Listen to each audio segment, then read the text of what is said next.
Let me tell y'all, 2024 would not be a new year to close down two chain restaurants here in Corpus. That is TGI Fridays and an Italian restaurant. All both locations are on SPID. Take a look. Well, two restaurant chains that have been in business for decades here in the Coastal Bend made a decision to close their doors this week. TGI Fridays along SPID made the announcement today with a sign on their door reading, quote, "We regret to inform you that Fridays has made the difficult decision to close our doors," end quote. The sign also stating the closure is effective today. We also learned that Johnny Carino's is closing, as it was their last day in business. No official word yet on what will replace the two food chains or what led them to close. Well, so now we don't know. If we did, we'd tell you, but nobody knows. It's a big mystery. It's a big mystery. Like those tobacco companies, they don't know what killed those million people that smoked their cigarettes, but nobody else knows. Wow, y'all like my Gryffindor necktie? It would take a true Gryffindor like this. It'd take a true Gryffindor to tell people what's going on.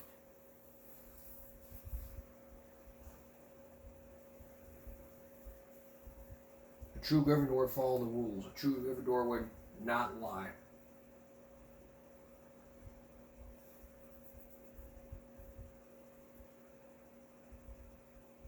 Nobody would do that.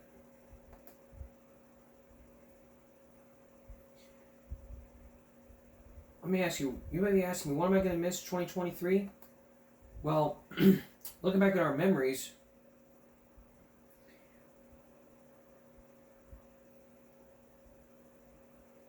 I'm going to miss when I laughed hard that time.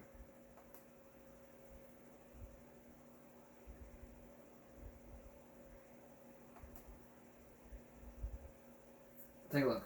Believe they should. We're live in Pembroke Pines. Jessica Hawley, 7 News. My cat made the threat. It may be a joke, but if your cat made a threat, they'll be arrested. But if it's a human, you might as well be damn well get arrested for making a threat. Common sense alert, no alarm, but don't make excuses like that. It may be funny to you, but it ain't funny to all of us. You know? Here's the thing. Don't go away. Take a look at this.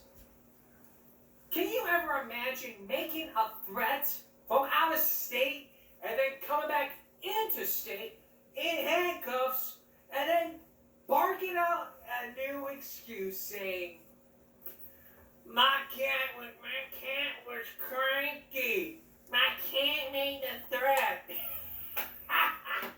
Sounds like the old excuse from my dog ate my homework.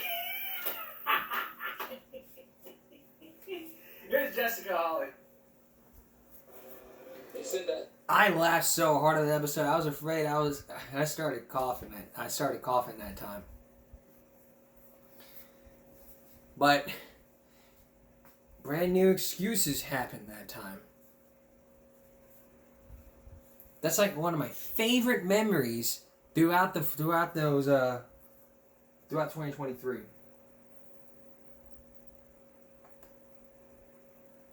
Would have been crazy to see George Jones running away from the police on a riding mower.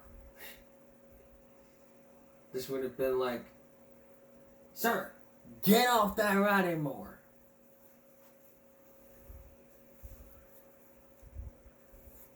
Okay, there we go. I had to fix the collar here.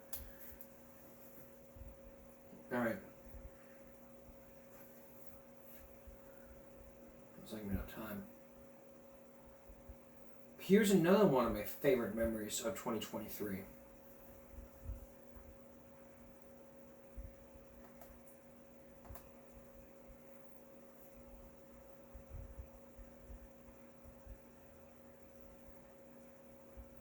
When I talked about dressing out for PE, we discussed this over the years.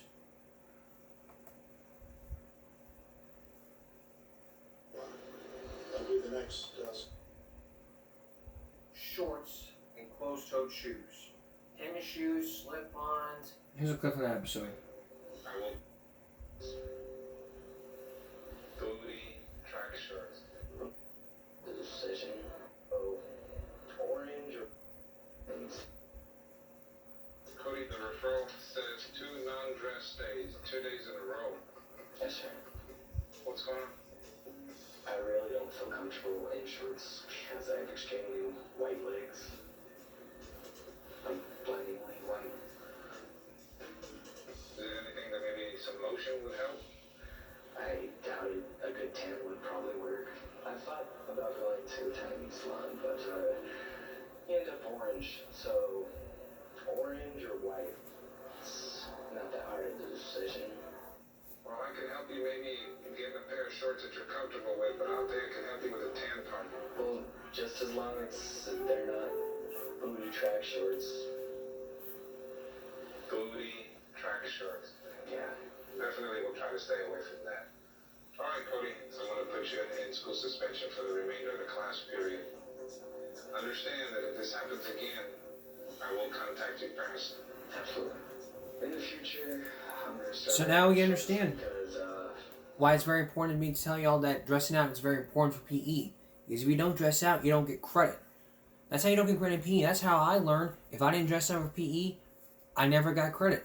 That's how I learned that the hard way. Before we go on break, I had mentioned I plan to do my top 10 favorite Dateline stories of the year from 2023, but we're going to have that for you on a Flashback Friday, which is happening this Friday. Coming up, my two favorite stories. Dangerous Hallways and a person who was arrested but who was on probation for sexual abuse. Stay with us. Isn't this true? Because just because you don't live with your parents, don't mean they don't know you, especially your parents. For this person you're about to meet, it would make a terrible decision for him and his family. It was over 30 years ago that this man was molested, but he didn't tell his father until years later. It was a coach. I remember watching this story years ago. I think I showed it to you last season or seasons ago, but if I didn't, this will be your first story for 2024. Here's John Hockenberry.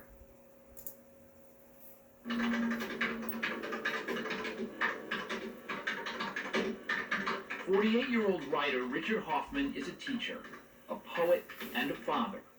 He is also a victim.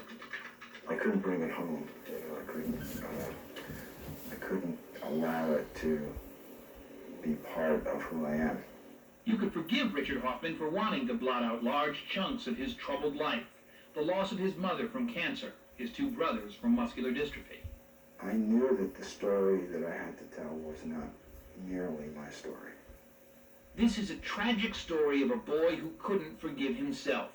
Richard had his own terrible secret, a secret he was terrified to tell his parents. They didn't make it easy. Richard says his father beat him, made him want to run and hide. Throughout a childhood full of brutality, Richard kept the secret that he was the victim of a horrible crime, a crime committed by someone close to the family, someone trusted by everyone in the community. There was a lot of anger, a lot of fury in the house, a lot of rage, as well there might be, at the hand that had been dealt to this family. A bad hand dealt to the head of the household. Richard's father struggled to survive in the small working-class town of Allentown, Pennsylvania. Every time he thought he'd seen the worst, something else would happen to his family. If I would have turned my back and walked away from that, God knows what would have happened then. Did you ever think about it? Oh, sure. Yeah, you think about it. You think, boy, it sure would be nice if I could just pack up here and get the hell out. But you can't. I think my father made some heroic efforts to convince himself and all of us that we were normal, that this was the way of the world, and we were just like all the families on TV. But Richard knew the worst. With rage at his absent father and rage at the ugly secret he kept inside, Richard outwardly brought home the trophies for his brothers who were too sick to make the sports teams.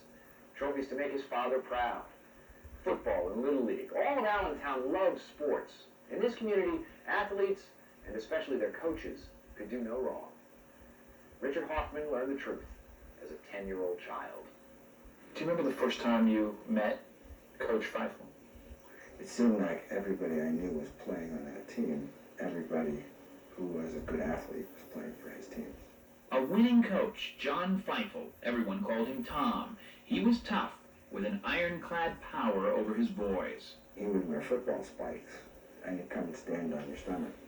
You're a 9-year-old kid with a Korean War veteran Little League coach, yeah, who's hardening your stomach by standing on it in a pair of football spikes. Yeah, That's America, teaching you how to be tough. yeah. Well, I'm teaching you what it means to be a man. Lessons on manhood from a coach who preyed on little boys. It started one day after practice. Do you remember the first time Coach Feifel showed you a dirty picture? Yeah, he was in his car. On the way to the ice cream parlor, Feifel showed Richard some pictures of naked women. It was just the beginning. It was sort of our secret, and it was something he was sharing with me. And you like this? This is pretty cool, isn't it? And then at a certain point, there was no way out. At Feifel's home, Richard says he was shown more pictures, slides, and pornographic movies. Finally, he turned his brutal attention to Richard's body. And above all, Richard was afraid that someone, worst of all, the father he so wanted to please, would discover his secret. One of the things that happened as a result of Feifel's abuse was that our relationship was ruptured. A 10-year-old boy raped by his coach became a little boy who thought he had no one to talk to, who thought he was the bad guy. If you opened your mouth with your secret, what would the effect of that have been? I would be seen for the horrible young pervert that I have now become. And that is how he would think of himself for the next 30 years. No one learned Richard's secret, but people in Allentown had always whispered about Coach Feifel. Even Richard's father, himself a Little League coach, had heard the rumors and said nothing.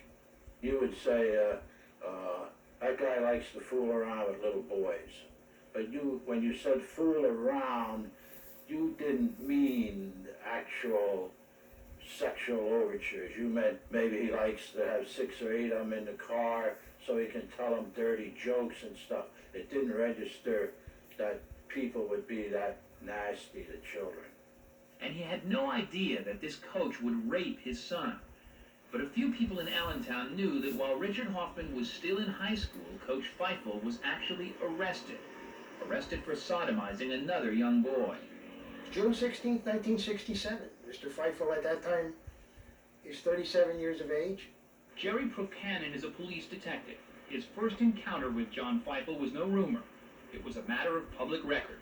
Mr. Feifel was charged with sodomy under the old Pennsylvania Crimes Code. The family then declined, after the arrest, to have their son testify. But without the victim's testimony, a quiet deal was cut back in '67. As Procanin explains, Feifel was allowed a lesser plea of disorderly conduct, so the charge of sodomy was dropped, the truth along with it.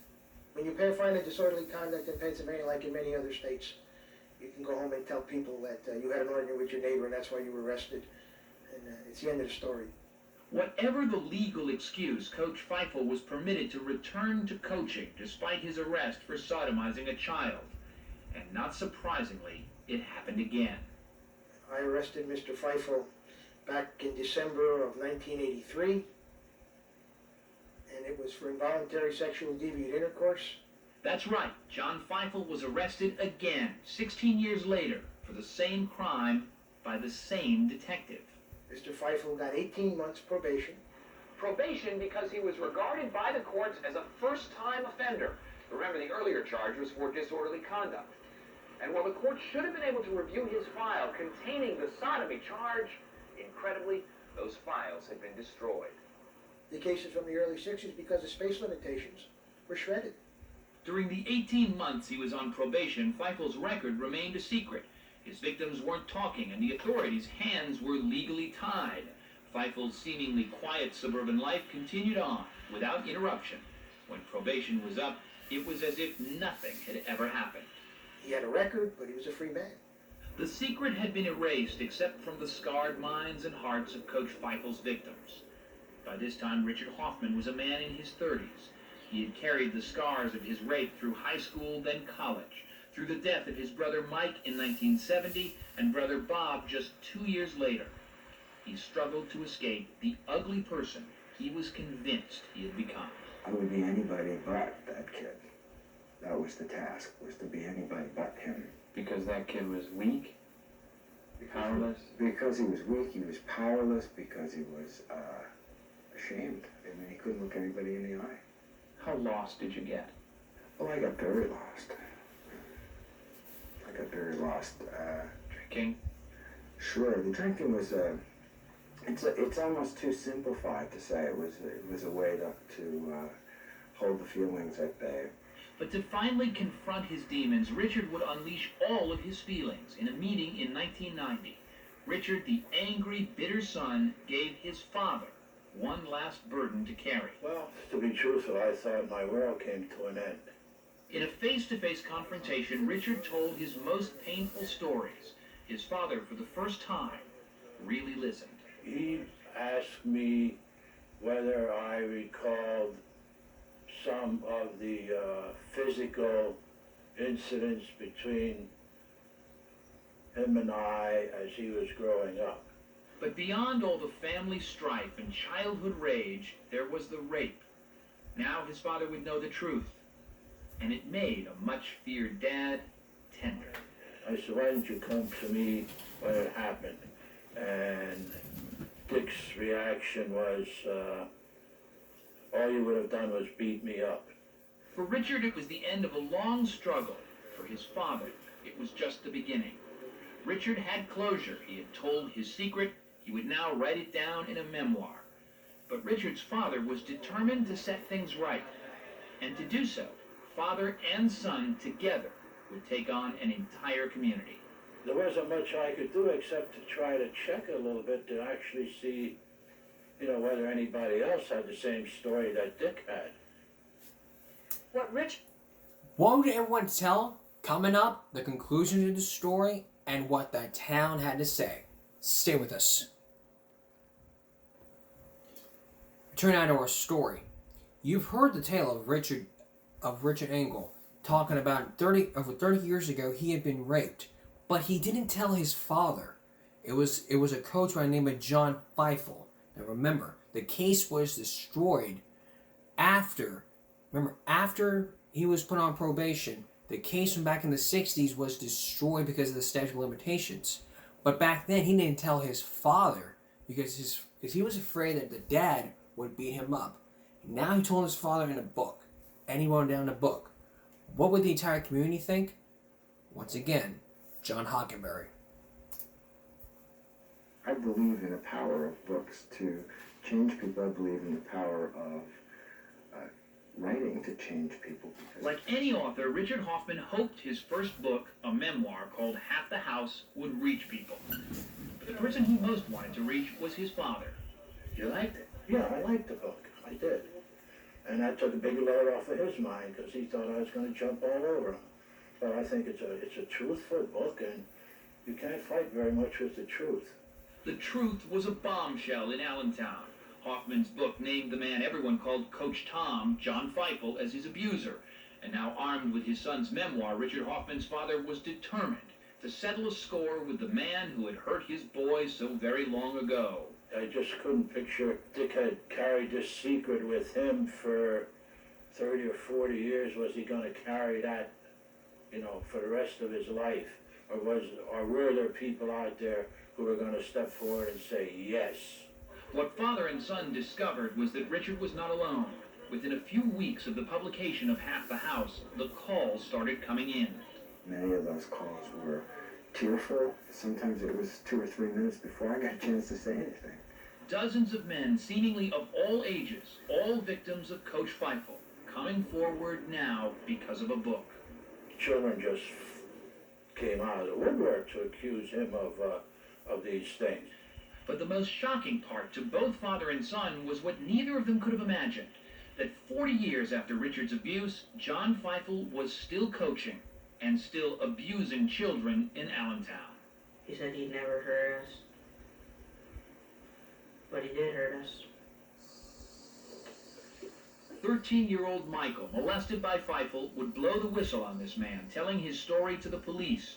Michael also called Richard Hoffman. Richard remembers their first phone conversation. There were few words. He said, "Thanks." I said, "Okay." He said, "No, I mean, thanks for writing that book. You made it stop." That book changed your life, didn't it? Yeah. How? It made me come out and tell the truth what happened. A book made you brave. Yeah. It was as though a 40-year-old story was coming alive before its author's eyes. Richard Hoffman heard from a 12-year-old the same secret he had kept for most of his life. But this time, the ending would be different. Less than 2 months after the publication of Richard Hoffman's book, police arrested a frail 68-year-old man. Astonishingly, it was the same officer who had arrested Coach Feifel twice before who took him in.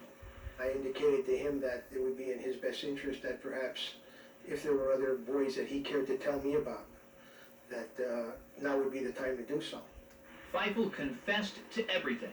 Inside his suburban home, police seized a museum of pornography.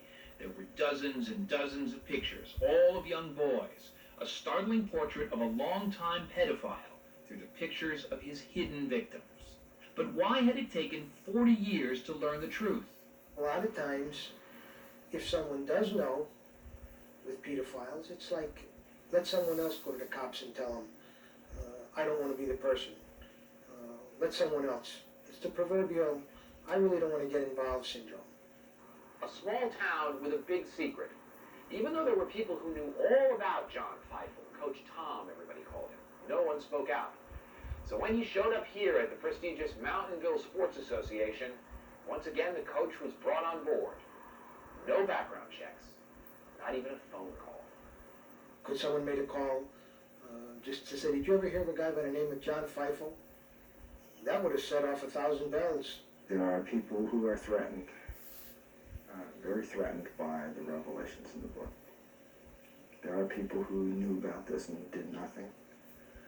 There are people who may have been actively complicit with this man, and they have to be damned nervous now about what else will come out.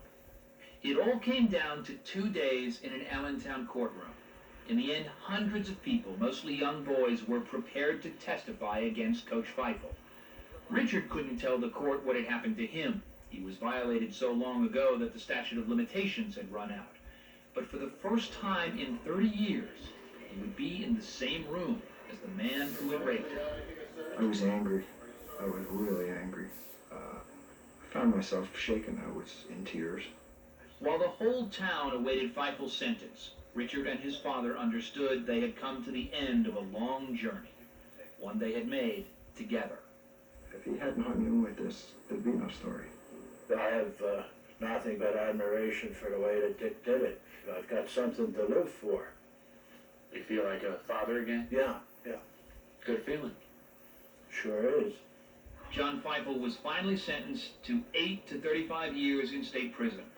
Richard Hoffman is now working on a second book, but he knows nothing can ever equal that first slim volume that changed so many lives. To people who aren't writers, who don't know much about what it takes, would you rather have the Pulitzer Prize or that sentence? All I have to do is look at one of those kids and the Pulitzer Prize shrinks pretty rapidly. For some of those boys, this stopped because the book was published and because I stuck to my guns about naming him in the book. That's wonderful. 8 to 35 means that Feifel must serve a minimum of 8 years behind bars, meaning he'd be 75 years old before he'll be eligible for parole. What a good story to tell. Remember I came across a story years ago? I had permission to use it for my Vimeo channel. He said yes. But it's the first time throughout the 7 years of this broadcast that we've ever heard a story like this. If you remember a similar story earlier this season, we talked about the story about how church members sexually abused little boys, but they refused to tell. They refused to spill it until years later. It was on Father Porter and Father Enciato. and a man named Frank Fitzpatrick, who, if you saw in that story, he told a story about mincemeat pie and the abuse that happened during that time. It was all because of the Catholic Church. That's how it happened. Coming up, another one of my favorite stories. It was Dangerous Hallways. Y'all saw my reaction last season or season 2 ago. You saw it on Throwback Thursday, and now you're going to see it right here on this channel. Then probably there's enough time here. A story that would end 2023. That end in 2023. Stay with us. For those that tuned in at Throwback Thursday, y'all saw this story. But on this channel, y'all saw my reaction. But you did not see the full story until now. It's a story about a school that made the decision to suspend the victims, not the bullies. And if you've been watching the show, I've made a campaign throughout the show to tell people stop bullying, speak up. Meaning tell their stories. You got a story you'd like to tell? You can go on the Stop Bullying Speak Up group, which is now a public group on Facebook. Just look up Stop Bullying Speak Up, which is made by me, and you guys are welcome to become members of the group to tell your stories, and your stories will be featured on this broadcast. Here's Steve Averson. Who can forget that tender, awkward time called junior high? Ages 12, 13, 14, those agonizing years when you're not a child or a grown-up, when you really don't know who you are, and all you want is to fit in. The world begins and ends around a single place, your school. And what happens there somehow seems to stay with you, deep inside somewhere, forever. For Christina Barcelino, a year ago September, that all-important place was Franklin Regional Junior High, where she was starting 7th grade. She was about to turn 13, excited, but vulnerable. We shopped for probably about a good 3 weeks. And that whole night, she sat there, picked out her total wardrobe that she was going to wear to school that morning, and woke up and decided to change her mind. The first few weeks went well. Christina made new friends, joined the chorus. But then, at a football game one Friday night, everything suddenly changed. Christina found herself in that most painful of junior high school predicaments, the target of teasing and taunting from a group of scary older girls. These group of girls that had a really bad reputation came up to me, pushed me, told me they didn't like me, and to watch me back at school. Were you with any friends at the time? Yeah. Yeah? What did they say? They, kind of just ran the other way. The next week at school was even worse. She says the girls found out her schedule and would chase her from class to class. They followed me through the halls and pushed me up against lockers and gave me death threats. Death threats? Hmm? Like what? You're gonna die. I'm gonna kill you. To a 13-year-old girl struggling to find her way in a new school, it was terrifying. She kept a journal, not of crushes or secret dreams, but of distress. Those girls were following me all week, swearing at me, pushing me, hitting me. They stand outside the door and tell me I'm going to die. It's been 2 more weeks, and they keep on doing this to me. It's ruining my life and my grades. I don't know what to do. I think they're seriously going to hurt me. We had no idea she was going through this. Not at all. Christina's mother, Liz. And during this whole time, she stopped eating, she stopped sleeping, she was really cranky, really miserable. We thought, okay, typical teenager, here we go, the teen years. Like many troubled teens ashamed to ask their parents for help, Christina struggled on alone. Day after day, for months, she mapped out strategies to make it through the school day. My dad would drop me off in the morning, and I'd wait in the car for a couple minutes before the late bell rang, and then I'd hurry up and rush into class. At lunch, she'd hide in the girls' bathroom, and between classes, I'd take different hallways, that I knew they weren't going to be in. She had, her whole day mapped out around where these girls were going to be. Jessica Klinger was a classmate of Christina's in the 7th grade. One Friday last February, in the school library, Jessica says she saw some of the girls taunting Christina from the hallway. They were, beating on the window with their fists, and they were saying like, we're gonna kill you and stuff. And so I walked over to Christina and I stood in front of her because she was like crying and she was real upset sitting there. And she told me how these girls, they'd been like following her for a few months now and they'd been like beating her up. Finally, Christina had an ally and a protector. But standing up for Christina just made Jessica a target too. These girls, they started hitting me in the back and they were just like punching me and then they were like hitting up against me with their shoulders saying we're gonna kill you and stuff and we're gonna get you because we were talking to her and you got in front of her and now we're after you. Jessica, a basketball player and an A student, told her mother she was scared to go back to school. Her mother turned for help to the school's assistant principal in charge of discipline, Sam King. So I knocked on the door and, hello, Mr. King, I'm Audrey Klinger. Excuse me, but my daughter's a little nervous to be here today. And I told him what happened Friday. And he said, well, now, Jessica, I need some detail. Now, who are these students? He's like, you can trust me, you know, I won't tell anybody. So I gave him the name. So I'm ironing, I'm home 2 hours, and the phone rings. And it's Mr. King, and he's very upset and very apologetic. He said, I'm so sorry, I made a big mistake. He made a big mistake. He made a big mistake. She says that Mr. King's mistake was using Jessica and Christina's names to suspend the girl Jessica mentioned for one day, and that meant big trouble with the gang. To anyone hearing this story, the solution would seem obvious, a tough stance with the kids who were causing all the trouble. But what happened instead seemed to make no sense. Here, they called the victims in and said, we can't guarantee your safety. We think it would be best if you went home. It was devastating for somebody to tell you, you're not safe to be here, go home. She said, you know, why are you sending me home? I didn't do anything. And he said, honey, listen, these kids are just upset right now. It will all blow over by tomorrow. It will be okay. But the next day, it was not okay. At lunch, Jessica says she was hit. Christina punched in the face. All four parents rushed to the school to meet with Mr. King. What he said shocked them. We cannot keep your daughter safe. We will provide you homebound school if you so desire. And I said, can you repeat that? Am I hearing this right? Homeschooling for my daughter? I mean, she's done nothing wrong. I said, so Mr. King, before we leave, you're telling me that the girls that just hit, verbally abused and threatened my daughter are in class, and I'm taking home my daughter who did nothing. Is that correct? And he said, I don't know what else to do. The families felt they had landed in a world turned upside down. They were confused and angry. What they didn't know was that the school had been through this before with a different group of girls 4 years earlier.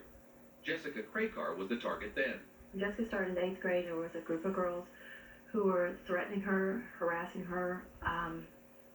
She was really scared of them. I mean, Jessica's mother, Camilla, says she called Joe Leftwich, then the school's assistant principal for discipline. sometimes I'd call him 4 and 5 and 6 times a week. And he would always tell me that Jessica had she was imagining it, she was over-dramatizing it, that nothing would happen, these girls were fine. But then one morning in April, outside the school library, Jessica was attacked. I felt people pulling my neck, pulling my hair. I got punched in the face. I felt people's hands just all over me. Camilla was shocked to find her daughter bruised and bleeding, but even more surprised to hear Joe Leftwich say the words that would become so familiar to Christina and Jessica's parents 4 years later. He said, why don't you keep her home for like a week till this all blows over? The Krakars went to the police, who they say did what the school should have. Called the girls and parents in, issued a stern warning, and solved the problem. We wanted to ask Joe Leftwich, now the principal at Franklin, and Sam King, his assistant, why the school would send innocent children home. We were referred to the superintendent of schools, Dr. Lee Rick. We've been told by several parents that they have been forced to leave the junior high school because their daughters were the subjects of harassment, and that the administration said we can't protect their safety. I think that's an inaccurate statement. First of all, to say that any student has been forced to leave the junior high school. They chose to leave. It was their or their parents' own volition that made that choice. Return, Chrissy. But Christina's parents say they tried everything they could to keep her in the school. They even went and met with Superintendent Rick. He said, I'll work something out. and I'll give you a call. Well, he didn't call. A few days later, not knowing what else to do, the two girls went back to school, only to face the taunting and the threats all over again. Kids would come up to me I didn't even know saying so-and-so wants to kill you because they're in the gang's after you. And that's very intimidating for a kid to be getting, like, I'd say I got like 5 death threats a day. And I'd think, you know, why are they after? I didn't do anything to them. Mr. Mosso, would you please call the roll? Jessica and Christina's parents went all the way to the school board, begging them to find a way to keep their daughter safe.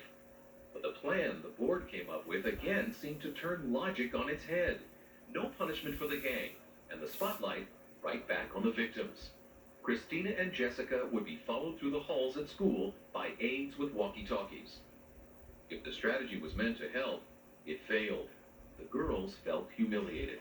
I shouldn't be walking around with a security guard when I wasn't doing anything, and the girls that were doing all this were just roaming around free. Felt like me going to jail, not school. The families had had enough. For the rest of the year, Christina and Jessica were homeschooled in Jessica's basement, cut off not only from the classroom, but also from school dances, ball games, friends, the fabric of a 13-year-old's life. Their parents have now filed a lawsuit, charging the school district with negligence and violating their daughter's civil rights. The school has denied the charges and, citing the lawsuit, would not allow the principals or anyone else to discuss them with 2020. The suit refers to the harassers as students A, B, C, and D. Christina and Jessica are still afraid to mention them by name. We found some of the girls, who many students told us have continued to threaten and harass other kids at school. With us, they were defiant, elusive, and eager to blame the victims. Them girls that we harassed, they instigated it. They either said, we'll kick your butt, or they'll whip us the finger just to get us mad to see what we're doing. I only knew one of the girls, so I don't know how I came up as harassing both of them. Why do you think those girls did leave school? So that the school looks bad. It makes us look like we really did do something, but we didn't. Today, a new school year is well underway at Franklin Junior High. Classes are in full swing. It's homecoming season. But Jessica and Christina are not a part of all that. They're spending 8th grade at home. They don't sleep well at night. And psychologists have told their parents they're too traumatized right now to be in any school. I went to work this morning, I see all the kids down at the bus stop. I'm thinking, what a thing she's missing out on. All the kids that aren't talking. There's my daughter sitting back up and up. I want to go to school and be with my friends, but I just don't know if I'm ready to go back to school. I'm kind of afraid that this is going to happen again. And the way I feel now is I don't ever want to go back to school. I'm content just to sit at home for the rest of my school days. It's not a good thing to say, but I'm not safe to go to school. And nobody wants to be safe to go to school.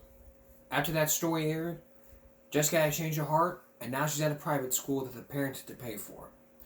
I raised common sense about this, stating that schools should not be disciplining the victims. They should be, the spotlight should not be back on the victims. It needs to be put on the people who started this, not the victims. You discipline the victims, it's like, what did we do? But no one knows. Coming up, the last story ever that really made my blood boil. The story about Denny's being racist. Stay with us. If you were to mention Denny's, America's largest chain of family chain restaurants, 3 things you come to mind. An egg sauce breakfast called the Grand Slam, a seemingly intimate problem called racism, and a Throwback Thursday story that I talked about last year, all about racism. If you watched that Throwback Thursday broadcast, you know that Denny's minority customers were asking customers to show identification when walking in. And statements that would just leave me to have my blood boil. Here's Leslie Stahl. Morning. Good morning. Good, thank you. Welcome to the We Can Too workshop. My Karen Reagan and Andre Clark are training these 17 Denny's managers on how to avoid offending minority customers. Do not touch them, do not follow them out of the building, do not use profanity or racial slurs, and do not question somebody's immigration status. They let us sit in on a day-long racial sensitivity seminar that managers at all 1,652 Denny's restaurants must take to make sure they and their staffs treat minority customers like everyone else. One of the racial stereotypes at Denny's was that black customers don't tip. The group was shown this demonstration video. I'm real sorry, but I do have other customers, and they tip. I think you better get your manager over here, and I do mean now. As part of learning how to deal with discrimination, the managers were asked to role-play the situation they just saw in the video. One played the concerned manager, the other the customer who was just insulted by a waitress. She said, I'm not waiting on you all don't tip. That means she's discriminating against me. She got a problem with black people. I'm glad you alerted me to the situation, and our policy is not to discriminate. We have no tolerance policy. Well, she need not to be working here. Y'all need to fire her. Something. And I will take care of the situation. I'm very sorry, man, if this ever happened. This unprecedented training grew out of two separate class action lawsuits that earned Denny's its reputation about race. The one that got the most attention happened in 1993 when a group of President Clinton's Secret Service agents couldn't get served at the Denny's in Annapolis, Maryland. Good afternoon, everyone. My name is John Relman. John Relman, an attorney with the Washington Lawyers Committee for Civil Rights, represented the Secret Service agents when they sued Denny's. In the hour that they were there, the 6 African-American officers could not get served breakfast, while the white officers sitting in the same area of the restaurant, served by the same waitresses, received not only one helping, but seconds and thirds in some cases. They are trusted with the leader of the free world, and Denny's, of all places, will not serve them breakfast. If you wanted to set up a classic situation to prove whether a business was discriminating, this is what you would set up. We couldn't have dreamed up a better scenario. A scenario so good that Relman soon expanded the complaint into a class action suit representing customers in 49 states. You started hearing from other people, right? We did. It was an explosion. One of the things I've heard, tell me if it's true, is that the stereotypes about black customers were so embedded that even black waiters and black managers were in some cases discriminating. Is that true? Yeah. Marcus Diggs is a Denny's manager in training. Young black kids come in, and already their perception is they're not going to leave a tip. They're just not going to leave a tip. Even a black waiter thinks that. Right. Rather than go to trial, Denny's settled the lawsuits in 1994, agreeing to pay $46 million to almost 300,000 customers. Did every single one of those people suffer discrimination? Probably not. But what the company was saying was, we want to settle this, and we want to put this behind us. We don't want to keep getting hit with lawsuits. We want to move on. Moving on meant hiring a new CEO. They got Jim Adamson from Burger King, where he had turned that company around financially and was known in the restaurant business as someone who had no tolerance for discrimination. This train is going one way. We're going to treat each other with dignity. If you don't like the way the train's going, get off. That's the first thing he told his staff when he joined the troubled company in 1995. If you discriminate, I'm going to fire you. This train was basically hello. It was I'm hello. Jim. I'll fire you if you discriminate. Tough. It needed to be. I set the values in this company, in the culture in this company, and I think it needed to be awakened. Did you fire people? We have fired people for discriminating. There was apparently an attitude at Denny's that blacks were bad for business. To say blacks are bad for business is almost, I can't even think that thought. So if it was here, it was probably one of the dumbest things I've ever heard. Dumb, but pervasive. Denny's was almost a breeding ground for racial problems. Open 24 hours, it attracts customers looking for inexpensive meals and expecting top-rate service. It's a prescription for disaster when you have an untrained workforce that's at this lower end and is suddenly now being put in a situation where you're asking them to serve people. That's why every one of the 70,000 employees at Denny's must go through the racial sensitivity course, where one of the lessons is that if a customer believes he was discriminated against, the best approach is not to argue, but to apologize. And when you talk about someone who said, I'm being discriminated against in your restaurant, you've got to take the time and make sure everything you do is presenting a message that says, I am very sorry this happened to you in our restaurants, and I just want you to know we don't really go for that at all. And I want to do what I can to make this right for you. What are the other specifics that they're told in the training? It's all from, when you seat an African American, this is almost silly to say, but don't put them in the back of the restaurant if there's room, somewhere else where everybody else is seating. Don't sit African Americans at a dirty table and sit white people at a clean table. You have to train someone to do that. Unfortunately. And you, ma'am? At this Denny's in Waldorf, Maryland, Joan Barner is known as Mom to her customers, who on this day included me and associate producer Michelle Webb. Joan showed us what she learned in sensitivity training about how the simple act of putting a plate down could be misinterpreted. So you take that plate and you have to be conscientious, setting that plate directly in front of you, gently. Because if I throw this plate off of balance, and I bounce it off that table, it looks like I just don't want to be bothered. I've tossed my food at you. See, I would say, oh, she's having a bad day, and why am I putting up with this? And you would say, she doesn't want to serve me because I'm right. And you would say that. I would do that. Joan even learned that the way you hand change to a customer can offend. Here's your change. 3 into your hand. That's 4, and that's 5. And you put it right in my hand. Right into your hand. Now, why did you do that? So that no one takes offense that you didn't want to touch them. And I never knew that. I never knew that just not touching somebody's hand, they might take that as discrimination. I don't want to touch them. In my mind, it was that I didn't want to offend them and rub my germs on them, but that's not what it was. Troy's job, Joan's job, every job at Denny's is regulated by this 85-page consent decree, a legal document Denny's signed when it settled the big class action lawsuits. The consent decree defines every aspect of life at Denny's, how all the restaurants must operate, how customers must be treated. And this sign must be posted at every Denny's restaurant. It says they will not discriminate, and there's an 800 number for customers with grievances to call the Office of the Civil Rights Monitor to complain. The Civil Rights Monitor also organizes secret drop-in spot checking of restaurants.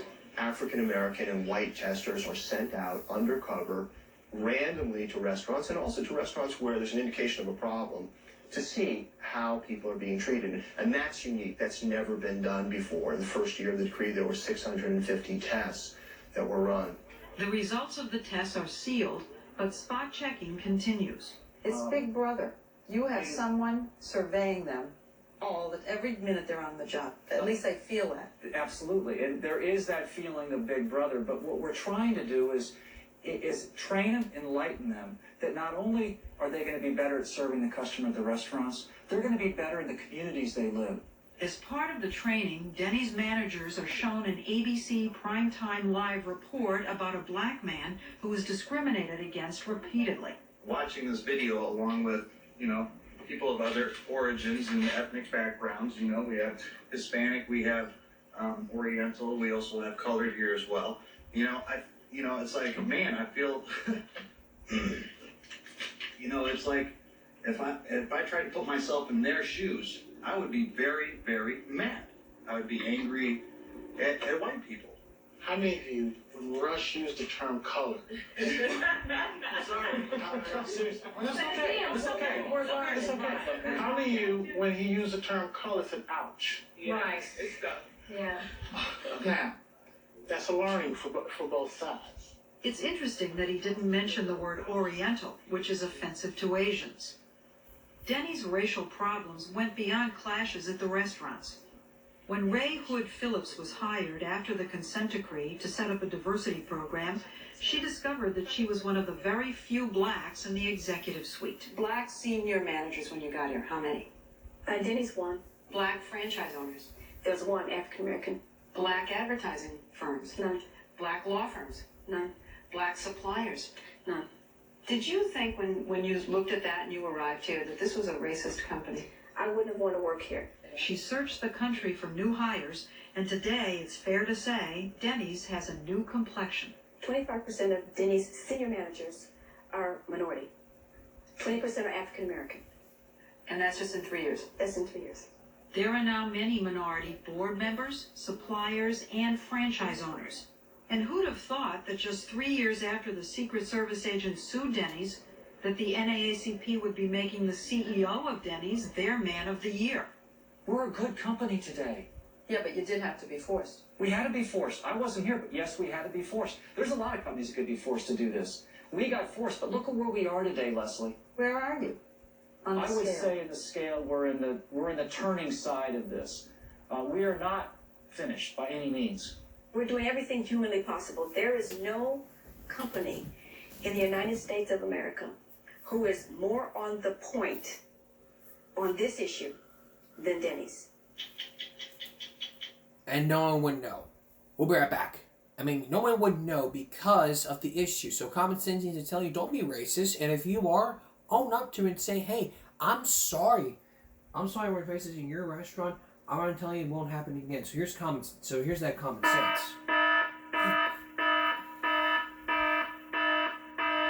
And if you don't have that, Uncle Phil will just outburst you and throw you out of the house. We'll be right back. When I tell you to do something, you do it. When you're a kid, one of the most important lessons ever is that when your parents tell you to do something, you do it, no matter how you feel. Tonight's Bible break is going to be all about when you say okay to your parents. Take a look. Something, you do it. When I tell you to do something, you do it. Don't question me. Okay. And don't okay me. That's disrespectful. Then what am I supposed to say? Don't say nothing. Just shut up and listen. Here's what you're supposed to say. Yes, ma'am. That's what you're supposed to say.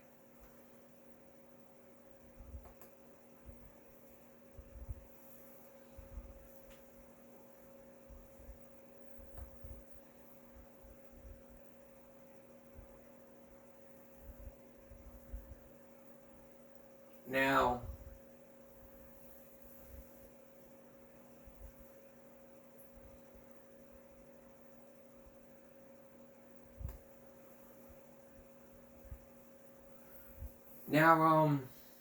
I got nothing else to say.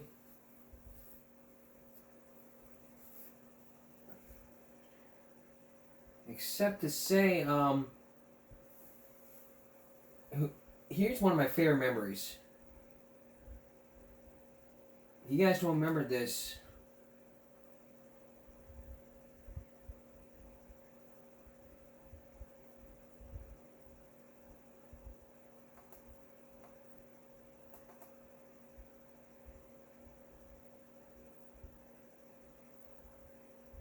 This is motivation for losing weight.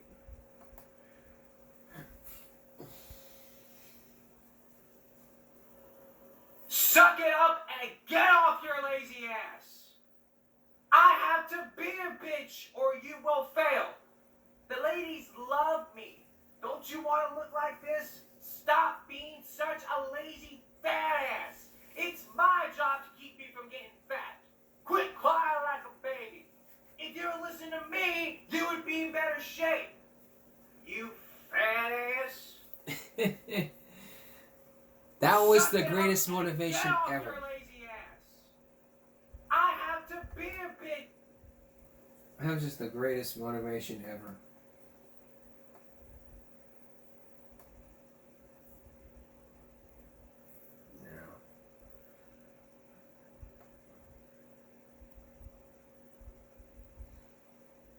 Alright, here's one with 1.1 million views. A story with over a million views. Take a look. Kids, we are going to the supermarket to buy some groceries as we are running low on our food supply. Also, when we get to the store, we will all need to wear our face masks. No way. I am not wearing a face mask. You can't make me. If you force me to wear a face mask, then I will call Child Protective Services on you both. Classic Kalu. Stop being a douchebag. Classic Galu, you have to wear a face mask when we get to the store as it's store policy. So we expect you to have your face mask on when we get to the store. Otherwise, you'll be grounded. Fine. Whatever. I'll wear a damn face mask. Great. Okay, let's go get in the car.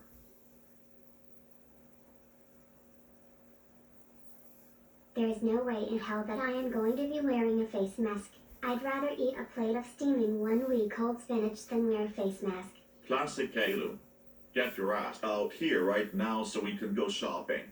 Okay, okay. I'm coming. Sheesh.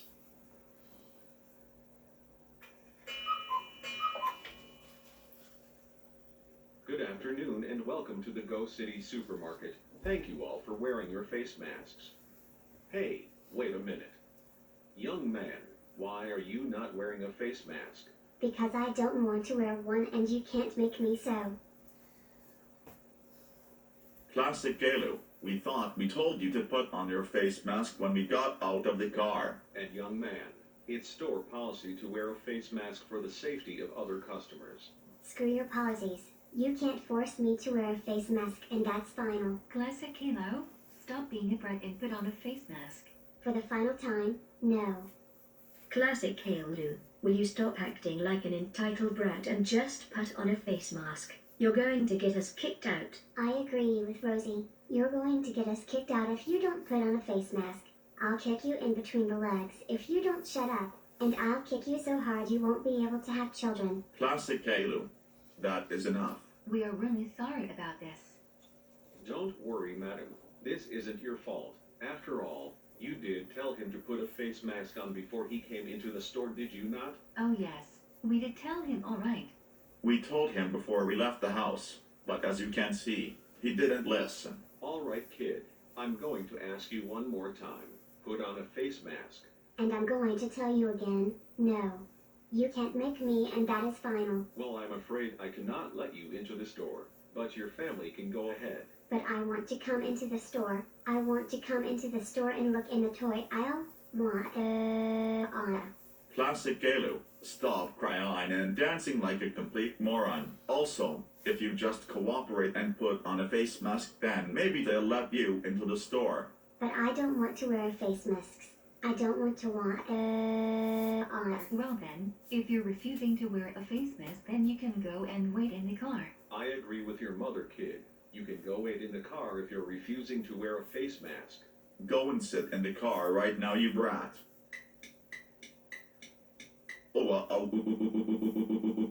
Classic Caillou. How dare you refuse to wear a face mask in the supermarket? That's it. You are grounded for 2 months. You're lucky we didn't get banned from the store. You behaved like a selfish little brat today. We were all very ashamed of you. You behaved so selfish and entitled today. And I'm also ashamed to call you my twin brother. Seriously, why couldn't you have just listened and put on a face mask? Because I didn't want to wear one. Why can't you guys respect my decision? Because it was store policy to wear one, you entitled little brat. Go to your room right now, you bad boy.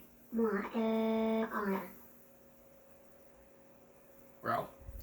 that was back then. That was almost 4 years ago when the pandemic happened. You were required to wear masks. I mean, if you had the vaccine, then you had to make sure and you could wear a mask. But if you had medical conditions, you had to be aware of it. So that was that. That's giving me a break for this Tuesday going to Wednesday. Come up on Wednesday, A Star is Born. We'll see you again for Game Break Wednesday. For all of us here at YouTube at Game Break, stop bullying, speak up, concentration, not straight, and no jaywalking. Have a good night. From Gryffindor. Have a good night.